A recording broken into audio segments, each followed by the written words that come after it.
How you guys doing today? It's Anthony Gangi, host of Tier Talk, and today we're going to talk about how to survive that correctional interview process. Again, I called a group of states, got a chance to ask them a little bit about what their process is like, their interview process, so I'm able to generalize some information here that hopefully you can apply if you ever get a chance to be interviewed for this wonderful and great profession. So hopefully I'm able to give you guys just a little bit of help, maybe some tips that will hopefully you'll be able to utilize when you go for your correctional interview. So please stand by for my sponsors. And guys, if you agree that this is a good topic, comment, tell me why it's a good topic, and hit that like, interact, engage, subscribe to the channel, and hit that bell. That bell is going to notify you every time I go and put up a video. So stand by for our sponsors. When we come back, we're going to talk about the correctional interview process. I wanted to attend a university that had an intelligence program. I wanted to look at problems different. I wanted to increase my critical thinking abilities. AMU offered those avenues to expand. Obtaining your degree as an adult, you're actually paying yourself and investing in yourself. You can't put a dollar on it, it's priceless. It's something that can never be taken away from you. American Military University. Learn from the leader.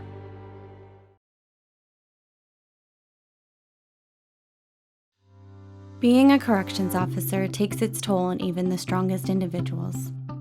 The constant need to perform at the highest level, putting your life at risk in a hostile environment, and the mental scarring of traumatic experiences. 31% of corrections officers show symptoms of PTSD, and 66% of people with PTSD also suffer with a substance abuse problem. The Transformations First Responders program is specially designed to help veterans and officers heal from the grips of addiction and PTSD in a comfortable, supportive, and serene setting. You are not alone. If you have questions about the services we offer, give us a call at 866-762-8454 to get more information on this affordable and life-changing program. Okay, thanks. Thank you guys for listening to our sponsors. As I said, the show is Tier Talk. Please, guys, interact, engage, subscribe, hit that bell. That's the key. The bell will notify you every time we post a video up. So I had a chance to call a few of my friends.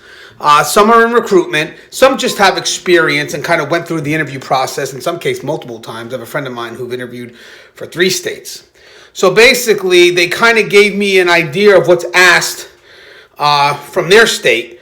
But again, it may not be specific to your state, but there was a good generalization I was able to get that I think would give good advice for those who are looking to go into corrections. And by the way, corrections is a great field, but it's not for everyone. So this interview process, you don't want to lie on.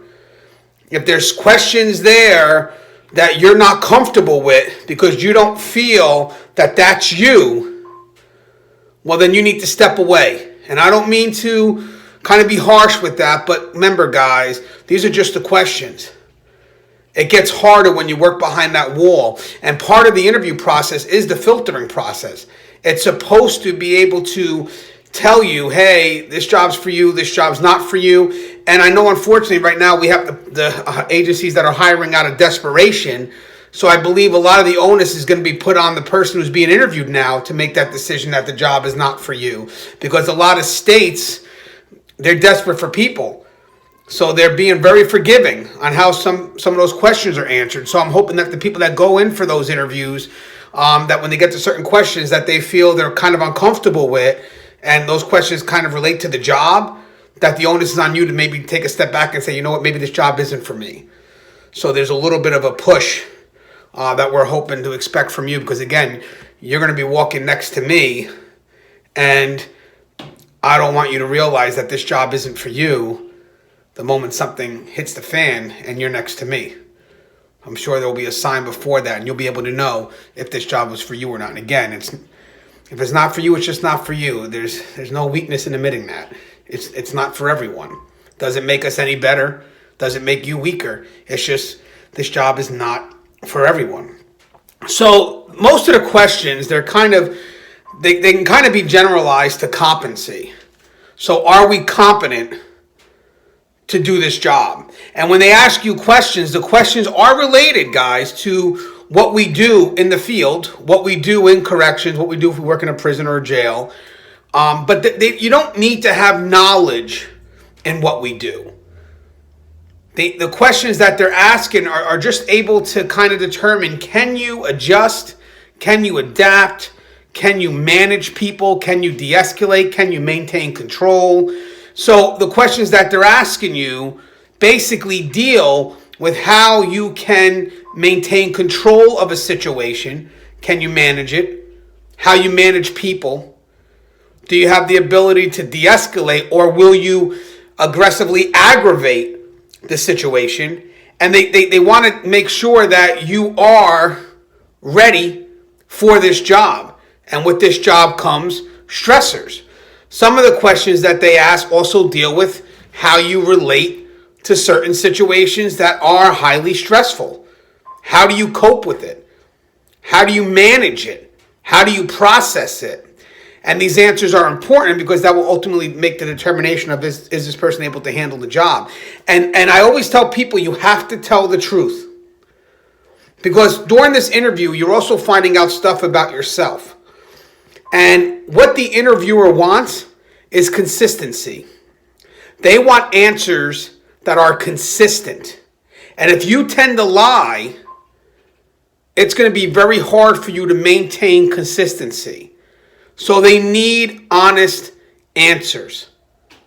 Be honest with the person that's interviewing you, because with that honesty comes consistency, and that consistency will help you through the interview. Plus, will also determine for yourself if this is a job for you. This video is a short video because even if I had the specific questions that they were to ask, I wouldn't give you them, because the key is to get you to make a decision in that spur of the moment. So it's not really something you could study for, or what we want you to study for. We want you to be surprised, and we want to see how you handle that surprise. We want to see how you're able to make a decision and what that decision is going to be. Are you going to help solve it? Are you going to help de-escalate? Or are you going to make matters worse? So again, if I had the questions, even if I gave them to you, it would not suit the purpose here. Because ultimately, I only want the best to work with my brothers and sisters. So you have to be prepared to answer any type of situation that can occur behind that wall. But the answer is based on your ability to control, manage, and maintain. And not just the inmates, not just the scene, but also control, manage, and maintain yourself. That's the key. And when that interviewer is asking you questions, he's not the only person looking to find out information about you. You should also be looking to find out information about you. Is this job for me? Can I handle this job? Would I trust me if my life depended on me? Because once you go into that facility and you sit next to me, I'm trusting you. So hopefully you do the right thing. The job isn't for you, it's okay. Walk away. But if the job is for you and you know you can do it, welcome aboard, brother. Welcome aboard, sister. So again, just a quick blog, give you my overall generalization of what to expect on a correctional interview process. I don't want to give out too much information again, because this is something that you have to kind of let hit you. Because you're in this corrections, I'm telling you guys, things happen at the spur of the moment. It's all about how we react.